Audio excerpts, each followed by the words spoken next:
সবুজের আইছো ধরি এনে মোড়া লাড়ি তেল মাই এনে রেডি করে মোড়া দিল তেলানো বুঝছ আমার ফিডার লোকে তো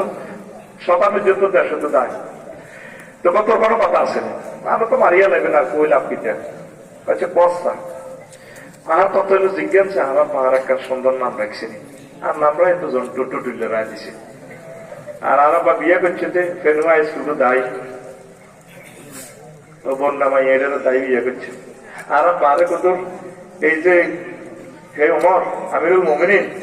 আনোয়ার আজিম ভাই আয়ারল্যান্ড প্রবাসী মেয়েদের কেন্দ্রী মাদ্রাসাটা দিছে আরব ভাই আরো কত রিয়ানো পড়াইছিল তাই আদব কায়দা শিখছি না কেন ভাত খাবাইতাম ওমর দিল্লা তাহলে আমি ডাইরেক্ট রায় লেগে দিছে মামলা খারিজ গুড়িয়ারের কথা তোমার মামলা খারিজ তোমার হেডে নতুন কত ন কথা দেখি না জগতের বাবা শিখে নাও কালকে রাত 1:20 মিনিটে একটা অনুষ্ঠান দেখছি ইউটিউবে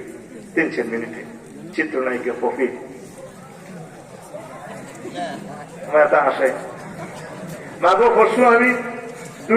2টা বাজে পরিমনির ইয়াতে কমেন্টস করে দিছি আমি গেল আর 400 গালি গেল তাইলে তুই এডি করো আসলে আমি গাছতলা এনে হইলো আমার রাত 2টাতে ফ্লোর কাগজ হইতে মাহফিল করি যেন সার্কেল করছি করে যাইতে যাইতে দেখলাম যে আমার পেজে হজরত আল্লামা পরিমণিবাসী এসে পেজ দেয় তাই কত দোয়া করে দিচ্ছি তাই যত দোয়া করলে কবুল হয় আমি বলছি মহান আল্লাহ আপনাকে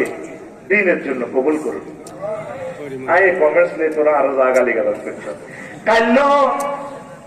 আয় হায় ঘুরতাম বেশি হবে বাংরটা মাহফিলটা আমি করি 2টার কাছাকাছি ও মা ফেসবুক শরীফে চলিয়েছে আবার কপি আয় তো তখন মতো সিটে গেলে মানুষ তো কথা বলছ আয় কি অন্য গ্রহের নেই আয় চাইলাম সে আপা পিতা কয় বহুত কান্দ তার কথা থেকে একটা জিনিস শিখলাম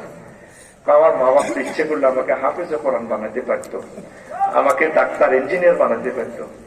28 বছর আমি চিত্র জগতে কাজ করেছি সুনামের সাথে গাড়ি টাকা পয়সা কামিয়ে দিয়েছি সকলের কাছে আমি ভালো ছিলাম এখন আমি খারাপ হয়ে গেলাম সকলে আমাকে মারার জন্য খুনি নিয়োগ করছে এইভাবে আর কি কথাটা আসলো তো আমি ওই কথাটা থেকে বুঝলাম ওটাই বুঝলাম দেখেন একটা মানুষ নায়িকা পড়ন্ত বিকেলে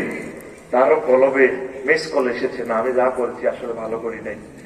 আমাকে এই সুন্দর এই কথাটাও বলছে ও নায়ক হইলে তো ভালো একটা পরিবার বিয়ে করে না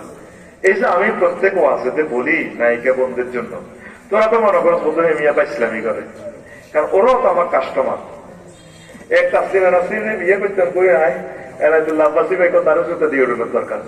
আয় অপেক্ষায় আছি কম দিন আমার ভাই জুতা দিয়ে ফিরবো কারণ এনায়তুল্লাহ আব্বাসী ভাই জুতার ফিডার খাওয়ানো তো ওটা বাইকের ব্যাপার উনি অনেক বড় মালেন আল্লাহ আমার এনায়তুল্লাহ আব্বাসী ভাইকে নেকায় আসলাম উনি আওলাদে ওলি বাংলাদেশের বড় স্কলার বেলা আমার শ্রদ্ধেয় বড় ভাই আল্লাহ এই উপগ্রহে এই গ্রহে এনায়তুল্লাহ আব্বাসী সাহেবের সম্মান কেয়ামত পর্যন্ত রাখো দারুণ মানুষ